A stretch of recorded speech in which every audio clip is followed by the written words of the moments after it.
Selamat pagi jemaat yang dikasihi Tuhan, kita berjumpa lagi dalam ibadah minggu pada hari ini. Meskipun secara online kita percaya bahwa Tuhan senantiasa memberkati kita, menyertai kita, dan terutama Tuhan memberikan kita sehat selalu. Kami ajak untuk jemaat semua bangkit berdiri, kita akan memulai ibadah kita, mari kita bersaat teduh.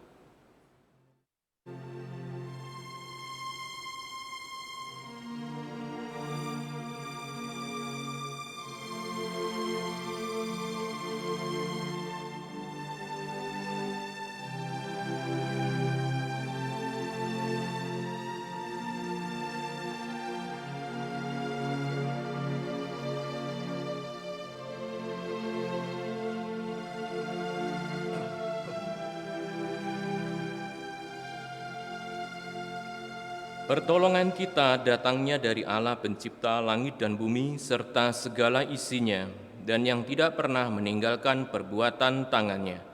Turunlah atas kita kasih karunia dan damai sejahtera dari Allah Bapa dan dari Tuhan kita Yesus Kristus serta bimbingan dari Allah Roh Kudus. Amin.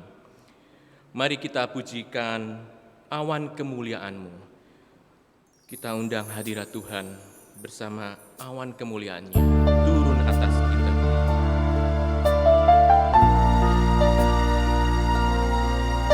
Biarlah awan kemuliaan memenuhi bait suci-Nya.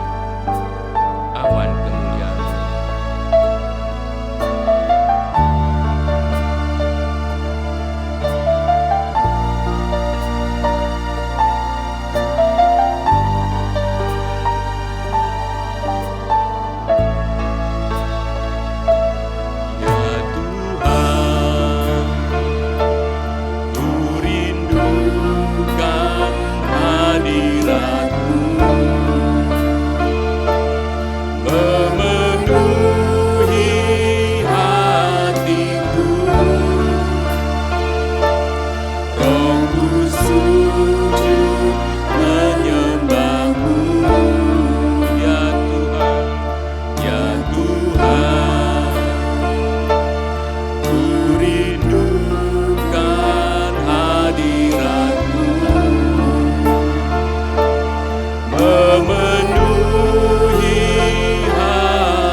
dan muliakanlah Dia, karena telah tiba saat penghakimannya, dan sembahlah Dia yang telah menjadikan langit dan bumi dan laut dan semua mata air. Wahyu 14 ayatnya yang ke-7.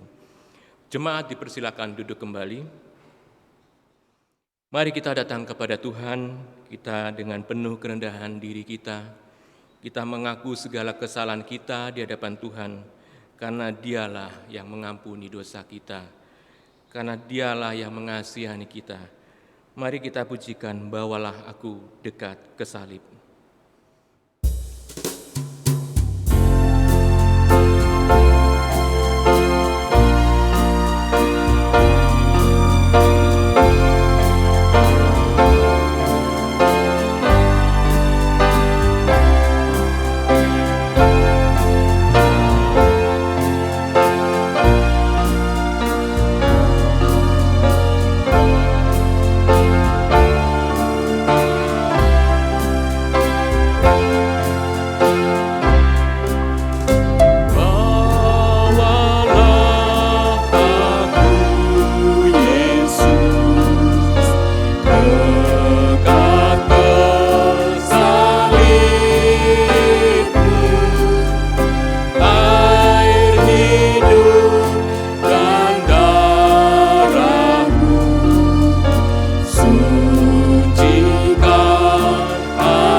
Salibnya begitu memberikan kami Tuhan segala sandaran kami, di mana Tuhan telah memberikan darah-Mu ya Bapa untuk menebus dosa kami. Tuhan, terima kasih Tuhan atas pengorbanan anak-Mu Tuhan, sehingga kami boleh beroleh pengampunan dan harapan. Kami semua Tuhan hanyalah manusia yang secara daging kami banyak melakukan kesalahan dan sengaja ataupun tidak Tuhan. Kami ulang dan ulang terus silih berganti Tuhan, sehingga kami senantiasa selalu melakukan kesalahan di hadapan-Mu ya Bapa. Tuhan, ampuni kami, ampuni segala dosa kesalahan kami Tuhan. Kami bersyukur Tuhan Yang Maha Kasih, Tuhan senantiasa Tuhan memberikan kasih-Mu, sehingga kami selalu beroleh pengampunan-Mu Tuhan. Ampuni kami Tuhan kalau kami berulang-ulang melakukan kesalahan yang sama ya Bapa. Oh Tuhan, bikin kami untuk selalu melangkah dalam Roh Kudus-Mu, pimpinan firman-Mu, sehingga kami selalu melangkah dalam terang firman-Mu itu ya Bapa. Berikan kami Tuhan terang kebenaran-Mu itu ya Bapa, sehingga kami selalu melangkah di jalan yang lurus sesuai kehendak-Mu. Terima kasih Tuhan atas segala kasih anugerah-Mu. Terima kasih Yesus, di dalam nama Tuhan Yesus kami berdoa. Amin. Berita anugerah bagi kita semua, jika kita mengaku dosa kita, maka Ia adalah setia dan adil, sehingga Ia akan mengampuni segala dosa kita dan menyucikan kita dari segala kejahatan. 1 Yohanes 1 ayat 9. Kami undang Bapak Ibu untuk bangkit berdiri. Kita akan bacakan petunjuk hidup baru yang terambil dari Roma 14 ayat ke-8. Petunjuk hidup baru. Sebab jika kita hidup untuk Tuhan, dan jika kita mati untuk Tuhan. Jadi baik hidup atau mati, kita adalah milik Tuhan. Saya bacakan sekali lagi untuk kita semua. Sebab jika kita hidup untuk Tuhan, dan jika kita mati untuk Tuhan. Jadi baik hidup atau mati, kita adalah milik Tuhan. Sambil tetap berdiri, mari kita mengakui pengakuan iman kita, pengakuan iman rasuli seturut dengan sepanjang segala abad dan segala masa.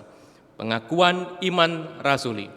Aku percaya kepada Allah, Bapa yang Maha Kuasa, Khalik langit dan bumi, dan kepada Yesus Kristus, anaknya yang tunggal Tuhan kita, yang dikandung dari Roh Kudus, lahir dari anak darah Maria, yang menderita sengsara di bawah pemerintahan Pontius Pilatus, disalibkan, mati dan dikuburkan, turun ke dalam kerajaan maut. Pada hari yang ketiga, bangkit pula dari antara orang mati, naik ke surga, duduk di sebelah kanan Allah, Bapa yang Maha Kuasa, dan dari sana Ia akan datang untuk menghakimi orang yang hidup dan yang mati. Aku percaya kepada Roh Kudus, gereja yang kudus dan am, persekutuan orang kudus, pengampunan dosa, kebangkitan tubuh, dan hidup yang kekal. Amin. Bapak Ibu dipersilakan duduk kembali. Kita akan menyambut firman-Nya. Mari kita pujikan, Ku hidup bagimu. Hidup dan mati kita untuk Tuhan, karena Dialah kebenaran yang menyelamatkan kita semua.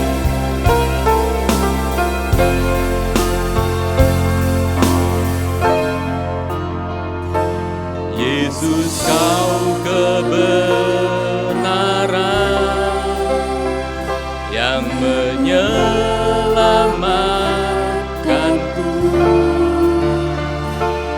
Kau memberikanku hidup dan pengharapan.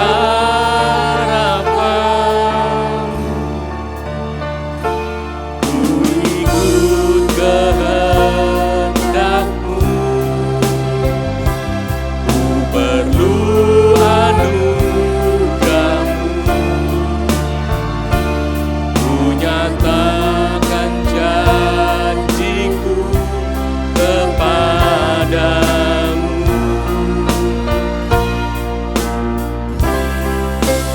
Kalau ku hidup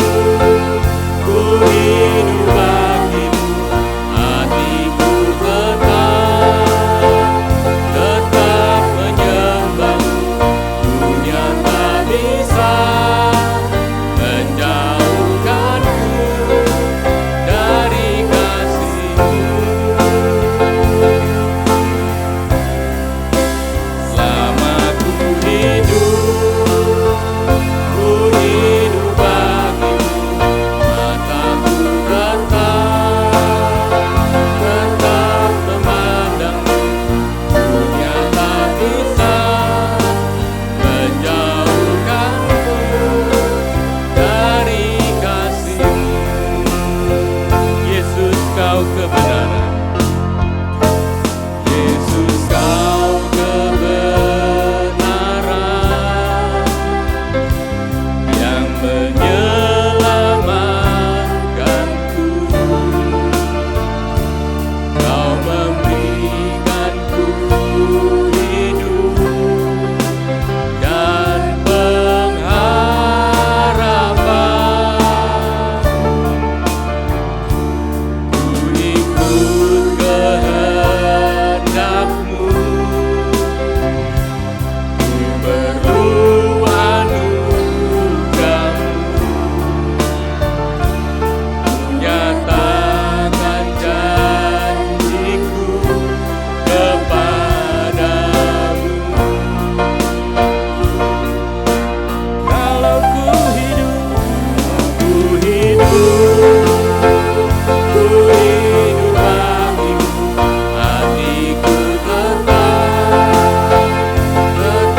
Selamat pagi Bapak Ibu yang dikasihi Tuhan. Shalom. Kita bersyukur karena hari demi hari Tuhan tetap menjagai, menopang, memeliharakan setiap kita. Saya yakin dan percaya meskipun situasi kondisi kita belum berubah 100%, meskipun ada kemajuan, ada pemulihan di sana sini, tetapi pandemi ini belum benar-benar tuntas diatasi dan tidak bisa kita katakan kita sudah bebas dari segala macam protokoler daripada pandemi ini. Bapak Ibu yang dikasihi Tuhan, kita akan mendengarkan dan diberkati lewat firman Tuhan pada pagi hari ini. Sekali lagi kita akan berdoa di tempat kediaman kita masing-masing, kita menyimak dan mengikuti ibadah ini dengan seksama. Mari kita berdoa. Terima kasih Bapa di surga untuk anugerah-Mu, kasih-Mu, keselamatan yang daripadamu, anugerah pemeliharaan yang daripada Tuhan, sehingga kami boleh memasuki minggu yang baru di bulan yang baru.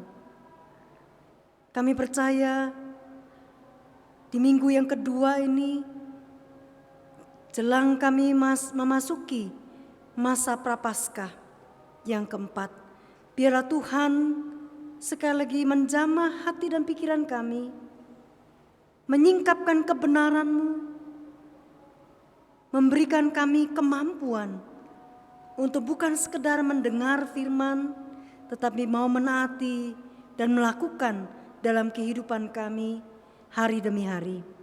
Terima kasih Bapa, urapi kami semua, baik hamba-Mu yang menyampaikan maupun setiap jemaat Tuhan yang mengikuti ibadah pagi ini.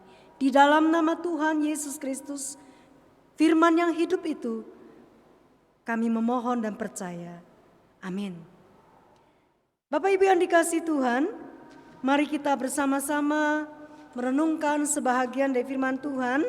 Yang pagi ini kita akan pikir ulang dalam pengiringan kita kepada Tuhan. Apakah kita mau hidup atau mau mati bagi Kristus?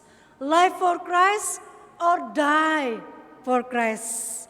Life for Christ or die for Christ. Mau hidup atau mau mati bagi Tuhan. Jangan bilang atau ya. Mau hidup atau mau mati bagi Tuhan. Bapak Ibu dan Saudaraku yang dikasihi Tuhan, ketika saya masih remaja, masa-masa saya sebentar saja mengikuti persekutuan remaja. Jadi waktu itu salah seorang kakak pembina atau kakak layan waktu itu di dalam persekutuan Taruna disebut. Ada yang pertanyaan seperti ini, adik-adik siapa yang mau mati bagi Tuhan? Gak ada yang angkat tangan. Siapa mau hidup bagi Tuhan? Semua angkat tangan. Yang mau mati bagi Tuhan tidak ada. Sekali lagi ditanya, dibalik ya. Siapa yang mau hidup bagi Tuhan? Semua angkat tangan. Siapa yang mau mati bagi Tuhan? Semua angkat tangan. Nah, bingung gurunya ya. Kakak pembinanya bingung. Mau mati bagi Tuhan semua angkat tangan, mau hidup bagi Tuhan semua angkat tangan. Mengertikah adik-adik apa yang dimaksud mati bagi Tuhan dan hidup bagi Tuhan? Mengerti katanya gitu ya. Nah, kalau demikian lebih mudah mana? Mati bagi Tuhan atau hidup bagi Tuhan? Menurut Bapak Ibu Saudara sekalian, mana yang lebih mudah? Hidup bagi Tuhan atau mati bagi Tuhan? Hidup bagi Kristus atau mati bagi Kristus? Ya, lebih mudah dong mati bagi Tuhan. Loh kok bisa? Nyawa lo taruhannya. Enggak, lebih mudah hidup bagi Tuhan daripada mati bagi Tuhan. Karena kita mengalami masa-masa yang sulit. Ada aniaya, ada derita. Lebih sulit mati bagi Tuhan. Enggak, langsung masuk surga. Kan Tuhan Yesus berkata, saat kita percaya Tuhan Yesus, kita selamat. Ya, hari ini juga kita selamat. Bapak Ibu dan Saudaraku yang dikasihi Tuhan, memang benar, mati bagi Tuhan itu mudah. Loh kok bisa? walaupun nyawa taruhannya mungkin. Hidup bagi Kristus itu yang tidak mudah. Karena saudara dan saya akan menghadapi banyak sekali pencobaan, ujian, dan tantangan. Karena itu seperti Roma 14 ayat 8 berkata bahwa kalau kita hidup bagi Tuhan, kita mati bagi Tuhan. Itu sebabnya Rasul Paulus menegaskan dalam Filipi pasal 1 ayat 21 dan 22 dia berkata apa? Bagiku hidup adalah Kristus, mati adalah keuntungan. Dua-duanya oke banget. Tetapi dalam praktek kehidupan kita selaku murid Kristus, dalam masa-masa kita mengenang kesengsaraan Tuhan, sebenarnya saudara dan saya ada panggilan untuk hidup bagi Kristus. Panggilan untuk hidup bagi Kristus. Bapak Ibu dan Saudara yang dikasihi Tuhan, panggilan atau hidup bagi Kristus itu merupakan satu panggilan bukan sekedar buat tokoh yang akan kita pelajari pada pagi hari ini. Mungkin bisa dibantu, kok kayaknya macet. Ya, panggilan kita sebagai murid Kristus, panggilan kita adalah apa? Hidup baginya. Bukan sekedar sebuah euforia sesaat atau sekedar semangat mau mati bagi Kristus, maju tak gentar, mundur teratur. Atau hidup bagi Kristus, maju tak gentar, pantang mundur dalam kancah kehidupan. Saya ulangi lagi seperti pertanyaan tadi, sebenarnya lebih mudah mana? Mati bagi Kristus atau hidup bagi Kristus? Mari kita buka dalam bagian bacaan kita. Saya ambilkan dari satu perikop di dalam Injil Lukas pasal 22 ayat 31, ada di bagian yang dicetak putih itu ya. Lukas 22 ayat 31 sampai 34. Mari kita memperhatikan Alkitab kita. Lukas 22, Injil Lukas 22 ayat 31 sampai 34. Demikian firman Tuhan, Simon, Simon, lihat, iblis telah menuntut untuk menampi kamu seperti gandum. Tetapi aku telah berdoa untuk engkau, supaya imanmu jangan gugur. Dan engkau, jikalau engkau sudah insaf, terjemahan lama memakai kata bertobat. Ya, jikalau engkau sudah insaf. Kata insaf ini adalah menyesal, bertobat, juga punya pengertian sadar, mawas diri. Ya, saya ulangi, dan engkau jikalau engkau sudah insaf, kuatkanlah saudara-saudaramu. Ayat 33. Jawab Petrus, Tuhan, aku bersedia masuk penjara dan mati bersama-sama dengan engkau. Tetapi Yesus berkata, aku berkata kepadamu Petrus, hari ini ayam tidak akan berkokok sebelum engkau 3 kali menyangkal bahwa engkau mengenal aku. Saya ajak kita buka dalam Filipi yang tadi saya sudah sebutkan. Filipi pasal 1 ayat 21 dan 22. Filipi pasal 1 ayat 21 dan 22. Karena bagiku hidup adalah Kristus dan mati adalah keuntungan. Jadi kalau toh kita harus hidup bagi Kristus, itu adalah bagiku, itu memang benar, itu panggilan ya gitu ya. Mati adalah keuntungan. Kalau toh aku harus mati bagi Kristus, itu suatu keuntungan. Atau aku mati di dalam Kristus.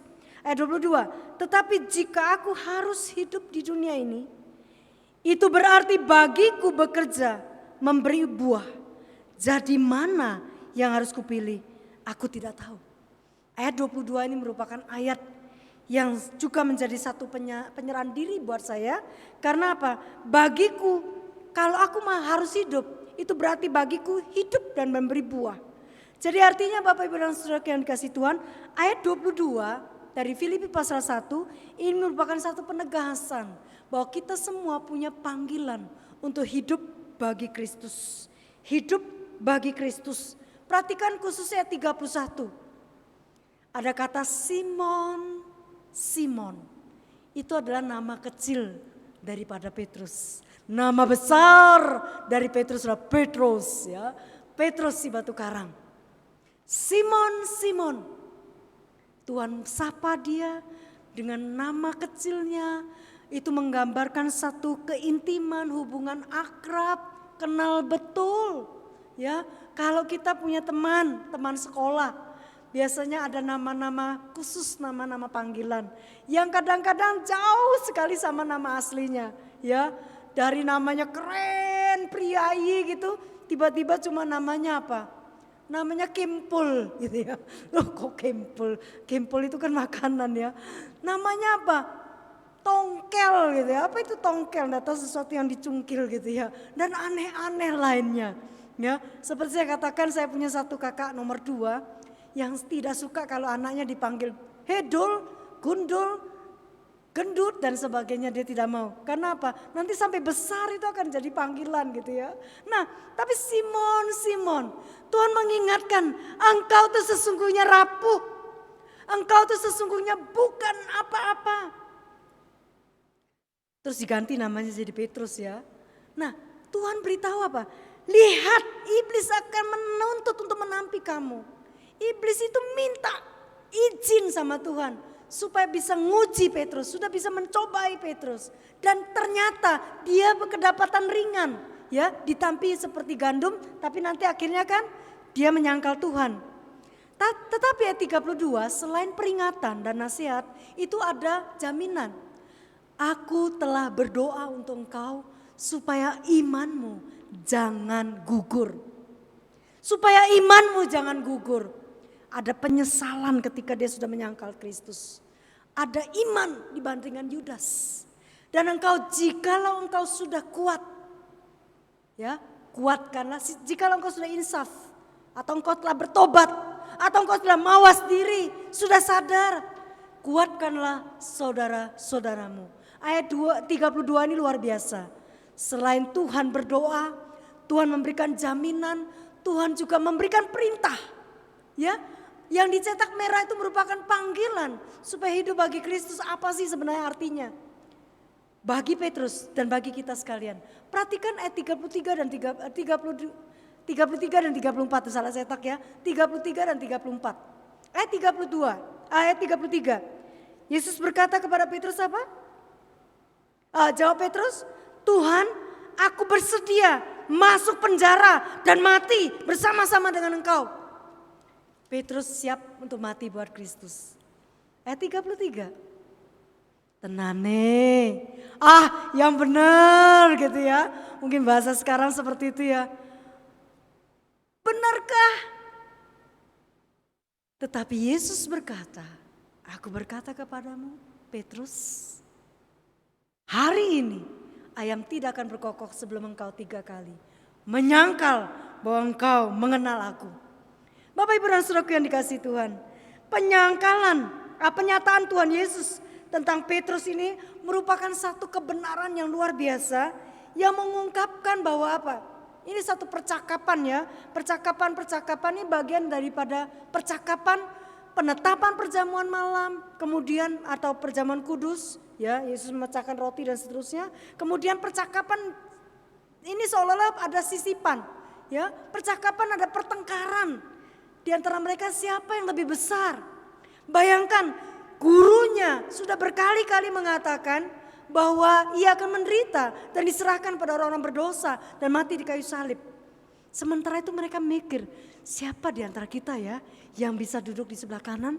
Siapa yang di sebelah kiri? Siapa nomor 1? Siapa orang nomor 2? Mereka bertengkar. Siapa yang lebih besar? Siapa yang lebih hebat? Tetapi kita perhatikan juga ada sisipan percakapan singkat antara Tuhan Yesus dan Petrus. Sebenarnya nasihat ini bukan saja buat Petrus, tapi buat setiap kita yang mengaku sebagai murid Kristus. Karena itu kita lihat penyingkapan Yesus tentang Petrus ini secara khusus. Paling tidak ada 2 kebenaran penting. Allah mengizinkan iblis mencobai kita. Contohnya Ayub. Jadi saudara dan saya, kalau saudara saya berulang kali dicobai oleh iblis, dan berulang kali sudah gagal dan kalah, bisa jadi saudara sendiri memberikan celah.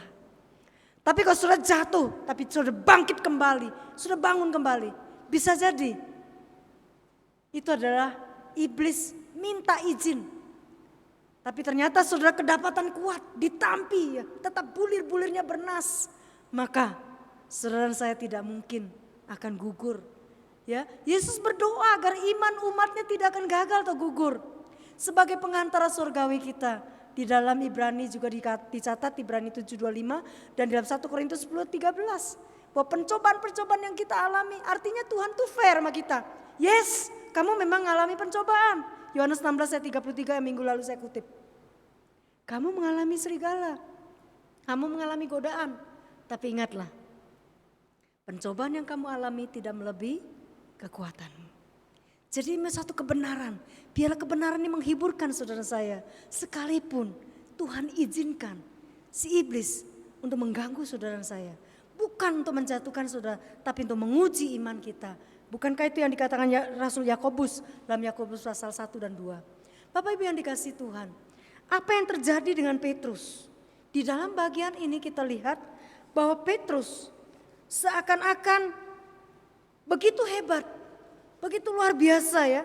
Apa yang dia katakan kepada dalam percakapan-percakapan ini? Dia mengatakan apa? Tidak mungkin Tuhan, sekalipun yang lain meninggalkan Engkau, aku bersedia pasang badan. Aku siap masuk penjara demi Engkau. Sesumbar. Rasanya menggebu-gebu semangat 4 juta. Tetapi apa yang terjadi? Alkitab mencatat Petrus gagal. Petrus menyangkal bahwa dia mengenal Yesus. Ada berapa alasan? Ya, yang pertama adalah pemahaman atau paradigma mindset yang salah. Ya, Petrus belum benar-benar mengenal hakikat panggilan Tuhan sebagai murid. Bukankah dia katakan engkau adalah Mesias, anak Allah yang hidup. Tapi tidak berapa lama dia berkata apa? Dia tidak mengerti apa yang dia katakan. Ya, Bapak Ibu dan Saudaraku yang dikasihi Tuhan.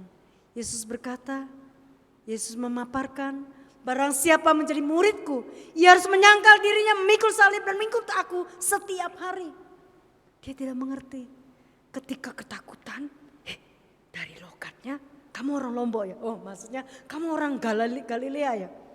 Dari caramu, gerak-gerikmu, kamu kayak orang satu kelompok dengan murid-murid 12 rasul kan? Oh tidak. Dia ketakutan, terancam. Mulai merasa cari aman sendiri. Itu sebabnya apa? Dia tidak memahami. Panggilan sebagai murid harus siap menghadapi seperti itu. Ya, tekanan-tekanan seperti itu, ancaman-ancaman seperti itu. Dia malah berkata, Tuhan, aku bersedia masuk penjara dan mati bersama-sama dengan Engkau. Ngomong dulu atau pikir dulu? Ngomong dulu baru pikir ya. Iya ya, gak mungkin aku masuk penjara sama Tuhan. Bapak Ibu dan Saudaraku yang dikasihi Tuhan. Dia tentunya tidak pernah berpikir bahwa dia bakal menyangkal Tuhan. Ya, kokok ayam atau ayam jantan itu merupakan satu simbol lambang peringatan. Gereja-gereja tertentu ada di atas menaranya itu ada patung kecil atau hiasan kecil ayam jantan. Di gereja di Jakarta ada terkenal juga ada satu gereja ayam gitu ya. Nah itu sebagai peringatan. Ingat ya, sebelum ayam berkokok engkau sudah menyangkal aku 3 kali. Bapak Ibu dan Saudaraku yang dikasihi Tuhan, tidak pernah terbayangkan, tidak pernah terpikirkan. Tapi apa yang terjadi? Kenapa dia menyangkal Yesus? Petrus sangat percaya pada dirinya sendiri. Loh, pede ya boleh-boleh saja lah ya. Kita harus punya self confidence ya. Harus punya keyakinan diri, kepercayaan diri, harus itu. Kita harus pede. Tapi bukan pede sembarang pede. Dalam pengertian kita merasa diri kita begitu kuat. Kita sombong. Kita merasa bahwa kita tidak mungkin jatuh. Bapak Ibu dan Saudaraku yang dikasihi Tuhan, secara pribadi saya khawatir dan takut kalau saya tidak kedapatan setia sampai akhir. Kenapa? Karena sadar ada begitu banyak kelemahan, kekurangan, godaan dan sebagainya. Karena itu butuh dukungan doa Bapak Ibu Saudara untuk saya maupun kita satu dengan yang lain. Karena sebenarnya kita semua tidak kebal terhadap segala tekanan, tantangan, cobaan. Kita bisa ngamuk, kita bisa marah, kita bisa ngambek, kita bisa meninggalkan Tuhan bahkan. Jangan sampai terjadi itu. Tapi itulah daging kita. Roh memang penurut tapi daging lemah. Karena itu kita tidak boleh sesumbar. Kita tidak boleh terlalu begitu merasa diri kita tidak mungkin terguncang. Ini merupakan satu percakapan saudara bisa telusuri dalam Matius pasal 26 ayat 33, Markus 14 ayat 29, Yohanes 13 ayat 37 sampai 38. Tuhan berkata bahwa malam ini kamu semua akan tergoncang. Sebab aku akan membunuh gembala dan kawanan domba tercerai-berai. Tapi Petrus bilang apa? Biarpun semua terguncang imannya, saya sekali-kali tidak. Imannya jauh lebih hebat, lebih kuat dari yang lain. Tuhan berkata, kamu akan menyangkal aku. Enggak, langsung disangkal oleh Petrus ya. Sekalipun aku harus mati bersama-sama engkau, aku tak akan menyangkal engkau. Luar biasa. Satu panggilan sebagai orang yang mau hidup bagi Kristus. Tetapi Petrus seakan-akan begitu mengutamakan mati bagi Kristus. Sehingga ketika dalam masa kehidupan mengiring Yesus, tantangan demi tantangan, cobaan demi cobaan, dia tidak siap. Karena dia cuma siapnya mati bagi Kristus, pasang badan bagi Kristus. Saudara yang dikasihi Tuhan, saudara dan saya harus siap mati dan hidup bagi Kristus. Kita tidak hidup di bawah tekanan, rezim dan sebagainya dalam masa-masa di mana gereja-gereja bawah tanah di Cina, mereka mengalami tekanan-tekanan. Di Korea Selatan, Korea Utara mereka mengalami tekanan, mereka disuruh menyangkal imannya. Kamu menyangkal terdor. Jadi Bapak Ibu dan Saudara yang dikasihi Tuhan, Petrus hanya satu sisi saja sebagai murid. Dia tidak memahami apa hakikatnya sebagai murid. Dia percaya diri berlebihan. Sehingga apa yang terjadi? Dia tidak mengandalkan Tuhan. Yohanes 13 ayat 37, 38 Petrus berkata, ketika Tuhan bilang aku akan pergi kepada Bapa. Petrus bilang apa? Kemanakah kamu akan pergi? Aku bersedia memberikan nyawaku bagimu. Lalu Yesus menjawab, nyawamu akan diberikan padaku. Bapak Ibu dan Saudara yang dikasihi Tuhan. Ada dialog antara Tuhan Yesus dan Petrus. Dialog ini bukan untuk menjatuhkan Petrus, tapi untuk menguli isi hati Petrus. Komitmen Petrus yang sebenarnya sampai di mana? Kesungguhan hati Petrus hidup bagi Kristus itu bagi di mana? Apakah cuma sekedar seperti janji-janji gombal? Hujan badai pasti akan aku tempuh. Jangan khawatir Dek, aku pasti jemput kamu. Hujan rintik-rintik sudah malas ya. Atau masih pacaran, oke lah. Hujan angin topan badai kita tetap terjang. Pakai jas hujan, pakai semua, pakai sepatu boot malah enggak malu. Tapi apa yang terjadi? Ketika sudah menikah, aduh pergi aja sudah sendiri. Aku malas ngeluarin mobil, aku malas ngeluarin motor. Hujan ini, kamu udah lihat tuh, hujannya begitu pekat seperti tadi dalam masa-masa musim hujan begitu ya. Kita tidak mau. Kan terlalu deras hujannya. Nah Bapak Ibu yang dikasihi Tuhan, apakah kita benar-benar memberikan nyawa untuk Tuhan? Bahasa Jawa bagus sekali memakai kata ojo dumeh. Ya, jangan sombong. Kenapa? Amsal 3 ayat 7 berkata jangan anggap dirimu sendiri bijak, takutlah akan Tuhan. Ya, kalimat yang satunya itu dikatakan apa? Ojo dumeh, ojo rumongso bisa nanging kudu bisa rumongso. Lah kan angel ya. Ojo rumongso bisa nanging kudu bisa rumongso. Bahasa Jawa ini ya. Jadi kita jangan merasa kita serba bisa. Kalau tidak ada aku, buyar semua. Aku. Tapi juga jangan sampai kita enggak punya rumongso, enggak punya rasa gitu ya. Gede rasa enggak baik, geeran gitu enggak baik. Tetapi harus punya rumongso, punya rasa ya kan. Karena itu Bapak Ibu yang dikasih Tuhan, ojo dumeh. Petrus begitu sesumbar, begitu pongahnya berkata bahwa aku beda sama yang lain, aku hebat, aku kuat imannya. Tetapi yang ketiga adalah pandangan Petrus sendiri bahwa dia itu kuat, pandangan Tuhan. Petrus itu lemah, ringkih, rapuh. Simon yang bukan Petrus itu gampang tergoncang. Imannya akan tergoncang. Karena Amsal 16 ayat 18 ayat 12 berkata, tinggi hati adalah awal kehancuran. Kesombongan menjatuhkan orang.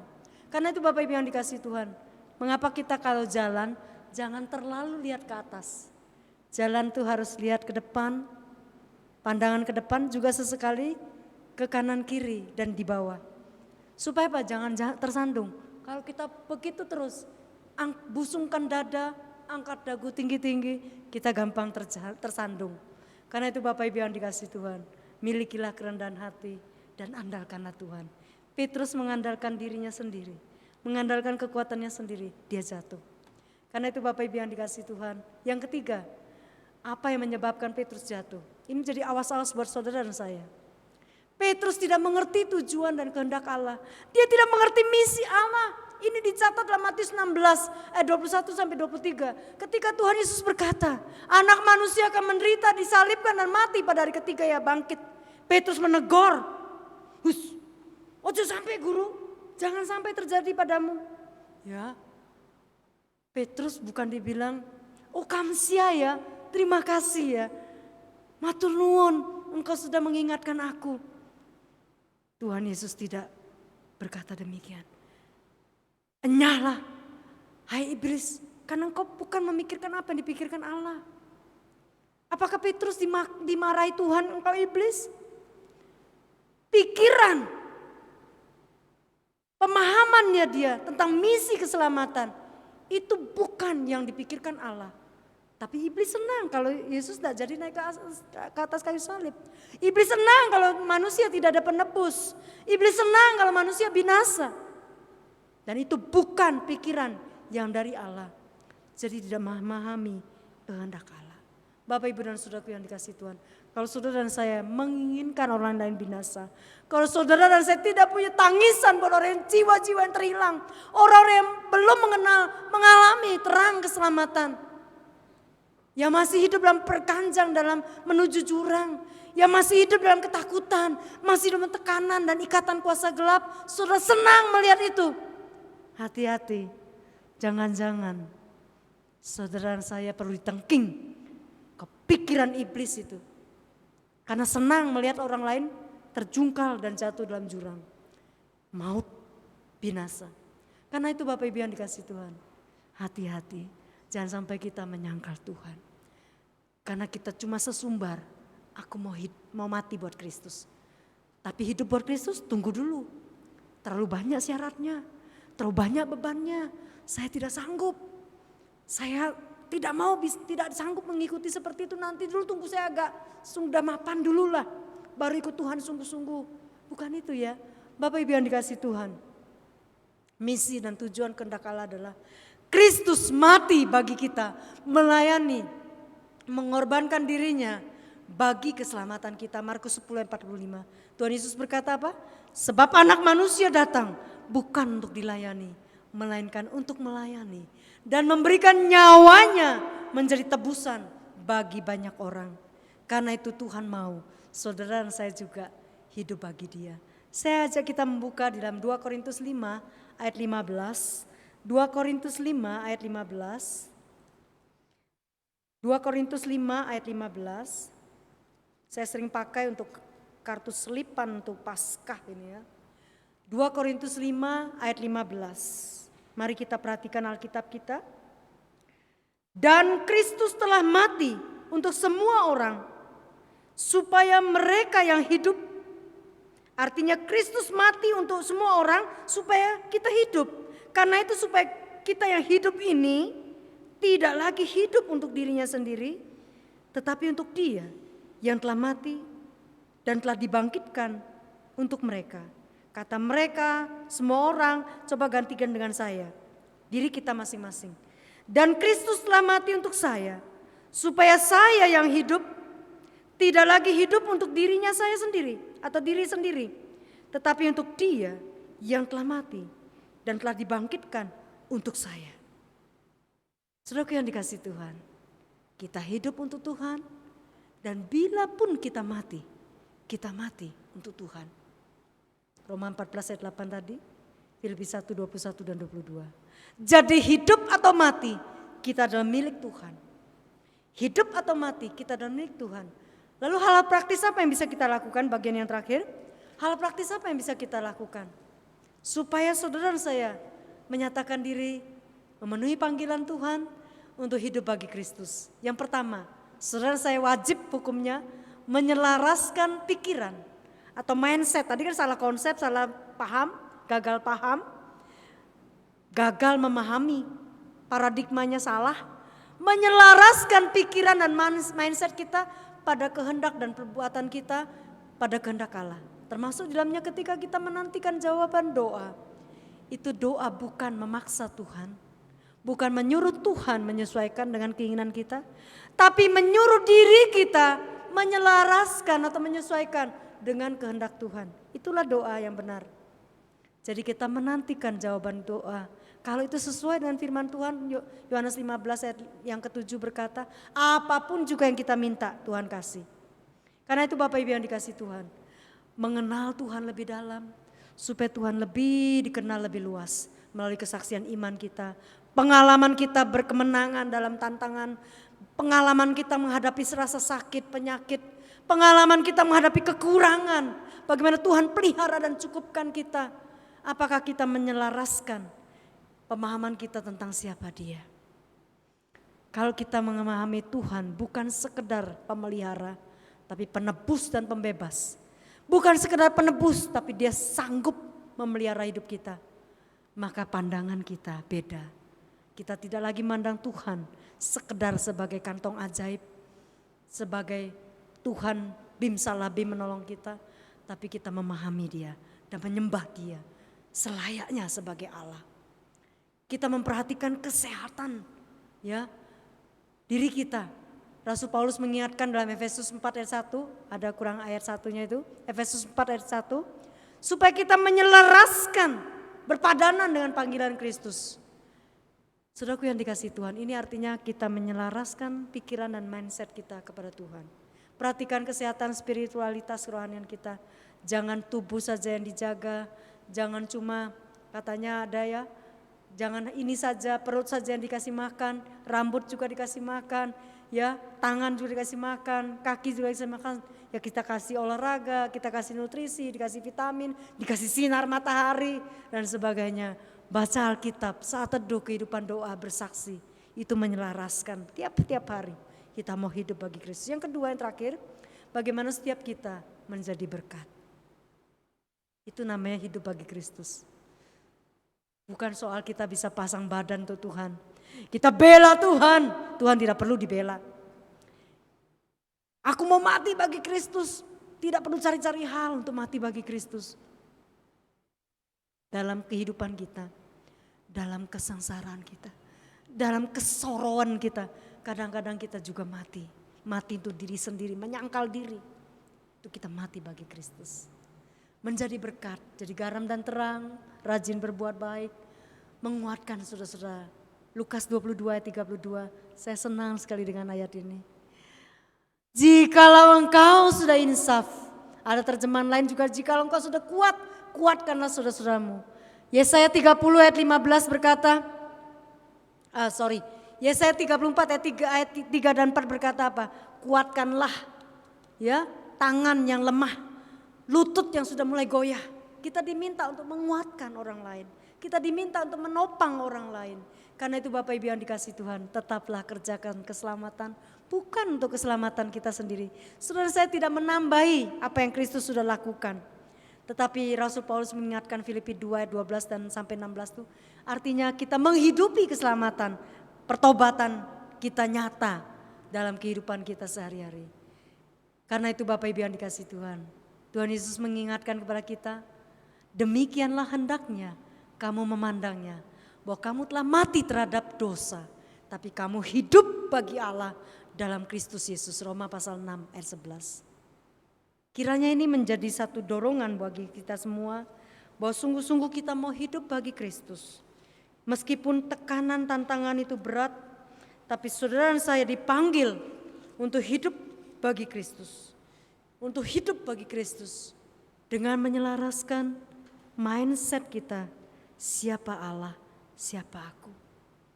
Apa yang Allah perbuat, aku mau serupa Dia. Allah rajin berbuat baik, senantiasa berbuat baik. Aku juga mau supaya aku kelihatan, kedapatan sebagai anak-anak Bapa.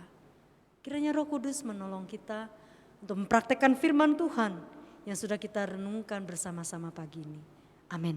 Mari kita berdoa. Tuhan Yesus, terima kasih. Biarlah gema panggilan kami sebagai murid-murid Kristus terus terdengar, dan kami tidak lupa status kami. Meskipun dunia mengaburkannya, meskipun penderitaan mengaburkannya, meskipun ancaman, tantangan, pencobaan, ujian, biarlah kami tetap mengaku Engkaulah Mesias, Anak Allah yang hidup. Engkaulah Tuhan dan Juru Selamat kami. Bukan dengan pedang, bukan dengan kekerasan, bukan dengan kami sengaja membunuh diri kami. Itu yang Tuhan mau. Bukan demikian kami diingatkan, agar kami hidup bagi Kristus. Biarlah kami belajar tidak mengandalkan diri kami sendiri, pikiran kami sendiri, pemahaman kami sendiri. Pada akhirnya kami bergantung pada kekuatan kami sendiri. Tolonglah kami, mampukan kami mengandalkan Tuhan dan menyelaraskan kehendak diri kami kepada kehendak Tuhan. Memahami kehendak Tuhan lebih hari, lebih dalam.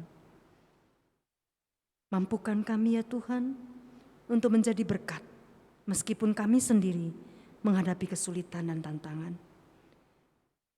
Jadikan kami umat yang rajin berbuat baik, yang ringan tangan, yang penuh kasih yang tulus, yang penuh kerelaan untuk berkorban. Meteraikan firman-Mu di hati kami semua. Demi Kristus Tuhan kami sudah berdoa. Amin.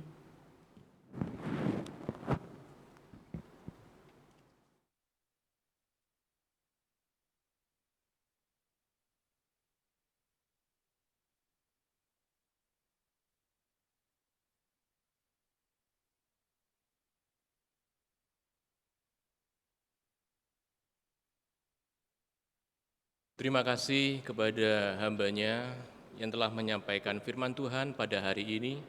Kita tiba saatnya untuk memberikan yang terbaik bagi Tuhan kita. Kita akan memberikan persembahan, kita akan pujikan One Day at a Time.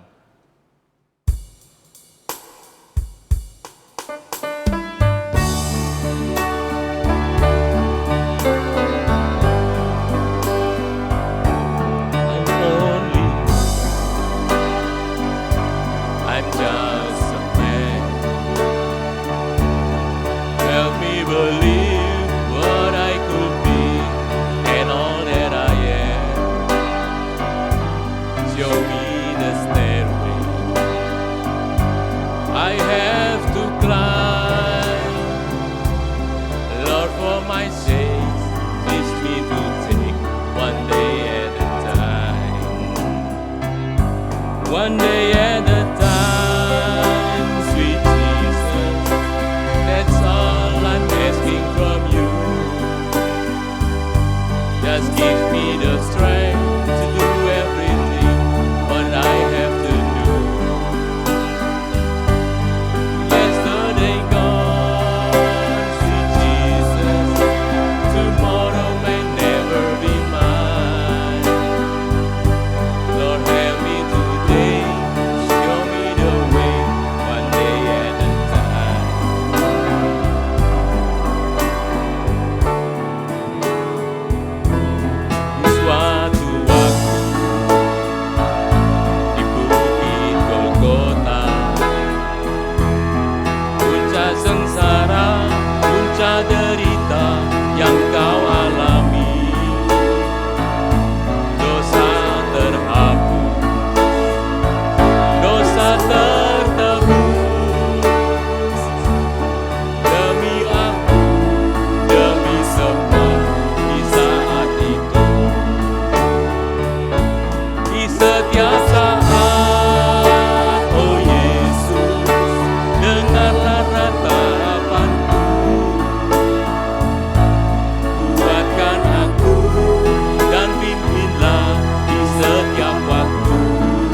a time, one day at a time. Sweet Jesus, that's all I'm asking from you.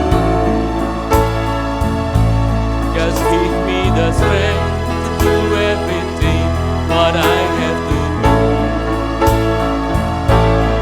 As the day comes, sweet Jesus, tomorrow may never be mine.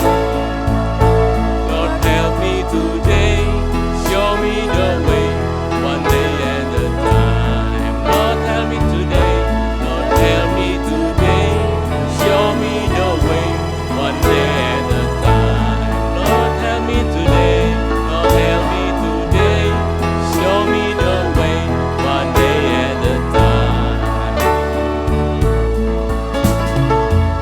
Mari kita doa untuk syafaat kita pada hari ini. Pertama, pertumbuhan untuk rohani hamba Tuhan, PHTM, pengurus komisi dan pelayanan tim ibadah gereja kita. Kemudian kedua, persiapan untuk menyongsong masa raya Paskah meskipun di masa pandemik ini. Kemudian juga kita berdoa untuk keluarga, jemaat, kesehatan, pekerjaan, studi, dan masa depan anak-anak. Yang terakhir, pelayanan kesehatan masyarakat khususnya untuk perawatan, pencegahan, dan pelaksanaan vaksinasi COVID di Indonesia. Mari kita berdoa.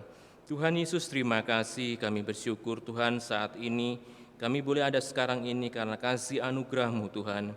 Kami tetap butuh mohon pimpinan dan anugerah-Mu ya Bapa, supaya kami tetap berjalan sesuai dengan terang firman-Mu, terutama dalam pertumbuhan rohani kami ya Bapa di suasana pandemik ini ya Tuhan. Kami sering jauh dari persekutuan, kami sering mungkin jauh dari doa, tapi biarlah Tuhan sendiri yang melalui segala peristiwa yang kami lalui saat ini, Tuhan tumbuhkan rohani kami. Baik sebagai hamba Tuhan, Tuhan tolong untuk senantiasa diberikan hikmat, diberikan kekuatan untuk senantiasa membawa domba-dombanya untuk semakin lama semakin kuat dan bersemangat menghadapi masa-masa ini bersama Tuhan. Dan PHTM untuk dapat menjalankan tugasnya, kemudian untuk pengurus komisi dan pelayanan tim ibadah gereja ini ya Tuhan, dalam suasana seperti ini mereka tetap bekerja dan tetap untuk melakukan apa yang terbaik bagi Tuhan. Tuhan kiranya layakan dan Tuhan terus iring selalu untuk semakin lama semakin bersemangat untuk melayani-Mu ya Bapa. Kami juga berdoa untuk persiapan menyongsong masa raya Paskah ini Tuhan. Di masa COVID ini Tuhan, kiranya kami tetap mengandalkan Engkau, kami tetap beriman bahwa Tuhan Yesus sudah bangkit, dan kami tetap berpengharapan bahwa Tuhan senantiasa selalu mengiring kami, kehidupan kami anak-anak-Mu, untuk dapat menghadapi situasi paling tersulit apapun ya Bapa. Tuhan sendiri yang pimpin, dan juga untuk keluarga, jemaat, kesehatan, pekerjaan, studi, dan masa depan anak-anak, terutama dari jemaat-Mu Tuhan. Kiranya juga Tuhan yang memberi pengiringan-Mu Tuhan, sehingga senantiasa kami semua dapat melewati masa ini dengan baik. Dan terutama kami tetap beriman bahwa Tuhanlah yang menjadi sandaran kami, dan Tuhanlah yang menjadi penuntun kami di masa-masa yang akan datang sekalipun. Dan juga kami berdoa untuk pelayanan kesehatan masyarakat, khususnya dalam persiapan untuk vaksinasi COVID di Indonesia. Kami percaya Tuhan juga senantiasa memberikan campur tangan-Mu ya Bapa, sehingga semua proyek-proyek ini dapat diselesaikan dengan baik, dan semua tanpa terkecuali ya Tuhan mendapatkan yang terbaik dalam pelayanan kesehatan ini ya Tuhan. Dan terutama kami juga boleh beriman Tuhan sendirilah yang memberikan kesehatan, Tuhan menguatkan kami semua. Tuhan juga kuatkan setiap tim medis yang ada untuk senantiasa dikuatkan dalam fisik dan rohani mereka, supaya mereka dapat melakukan pelayanan ini sebaik-baiknya. Tuhan, kami semuanya serahkan semuanya ke dalam tangan-Mu. Tuhan sendiri yang bekerja, dan apa yang menjadi tugas kami, biarlah kami selesaikan tugas kami, dan sisanya Tuhan sendiri yang akan memberikan penyelesaiannya ya Bapa. Karena kami tahu Tuhan sendiri yang menciptakan kami, dan Tuhan sendiri yang akan menyelesaikan semua persoalan yang ada. Terima kasih Bapa, kami serahkan semua doa ini ke dalam tangan-Mu, biarlah Engkau Tuhan jawab sesuai dengan waktu dan kehendak-Mu saja ya Bapa. Terima kasih Tuhan, di dalam nama Tuhan Yesus kami berdoa. Amin.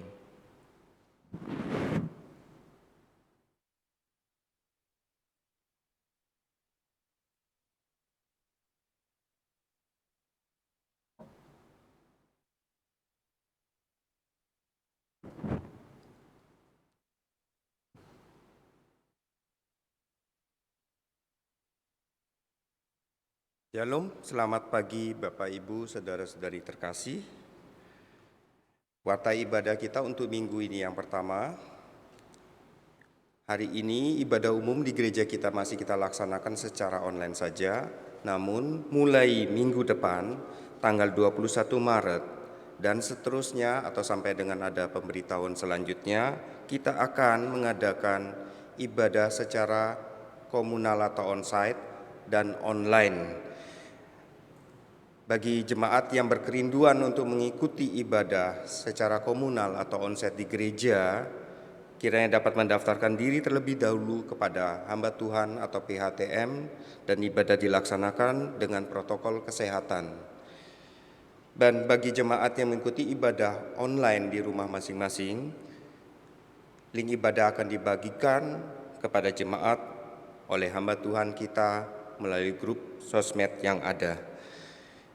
Ibadah online dan onsite akan dilaksanakan satu kali secara bersamaan pada jam 9 pagi.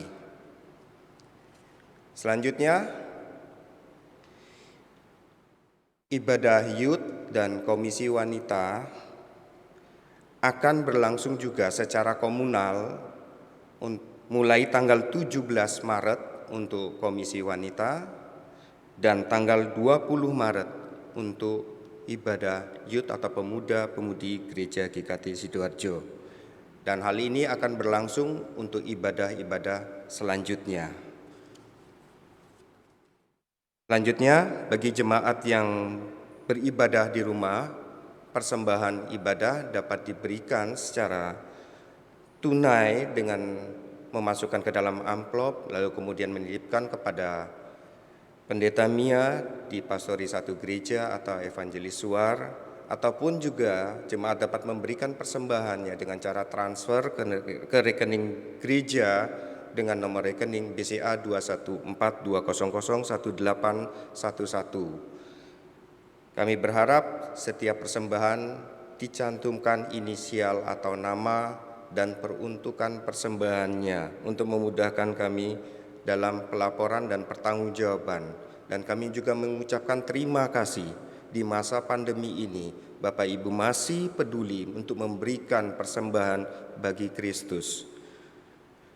Selanjutnya, pada kita akan memasuki masa raya Paskah pada hari Jumat tanggal 2 April dalam rangka memperingati kematian Kristus Yesus akan dilaksanakan ibadah Jumat Agung dan Sakramen Perjamuan Kudus, dan pada hari Minggu tanggal 4 April kita akan mengadakan ibadah Paskah untuk memperingati kebangkitan Kristus.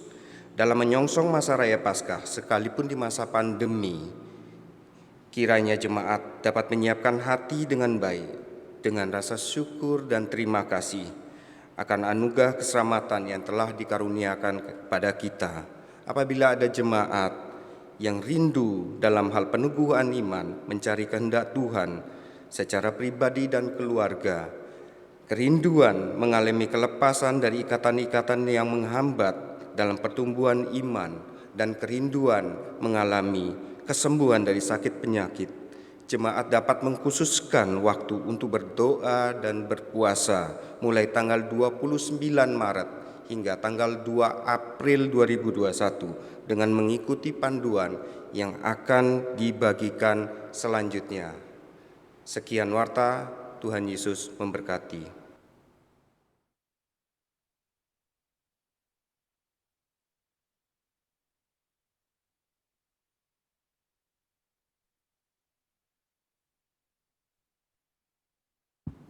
Bapak Ibu jemaat semua dipersilakan untuk bangkit berdiri. Kita akan mengakhiri kebaktian kita pada hari Minggu ini.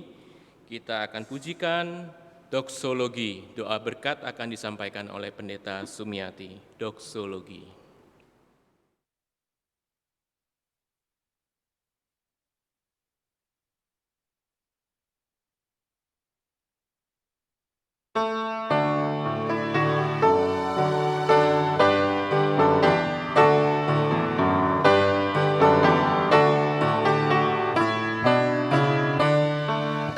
Puji Allah Bapa Putra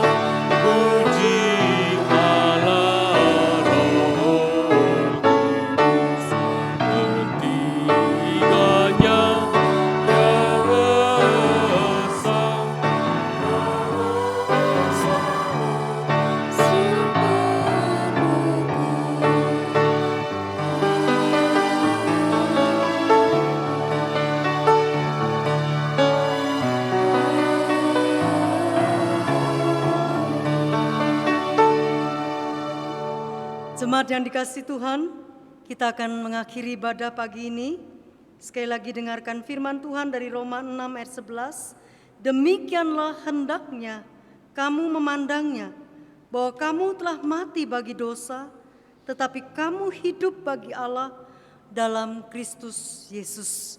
Kiranya kita menjadi pelaku firman yang taat dan setia, menjadi murid-murid Kristus yang mau hidup bagi Kristus di dalam setiap lini kehidupan kita, di dalam setiap aspek kehidupan kita. Mari kita mengenengadah, memandang kepada Allah Tritunggal, sumber segala berkat. Terimalah berkat Tuhan. Tuhan memberkati saudara sekalian dan melindungi saudara. Tuhan menyinari saudara dengan wajah-Nya dan memberikan saudara kasih karunia.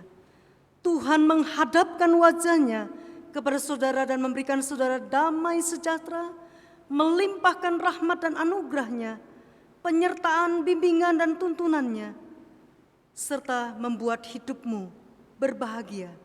Mulai saat ini sampai Maranatha, Tuhan Yesus datang kedua kali. Amin.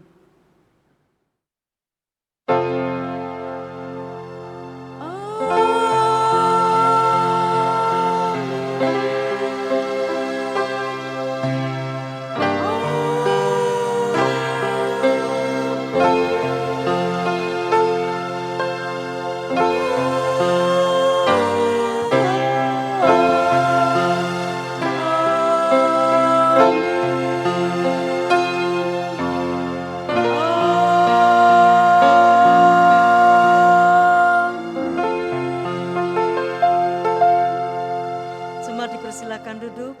Saat teduh, selamat hari Minggu, Tuhan Yesus memberkati.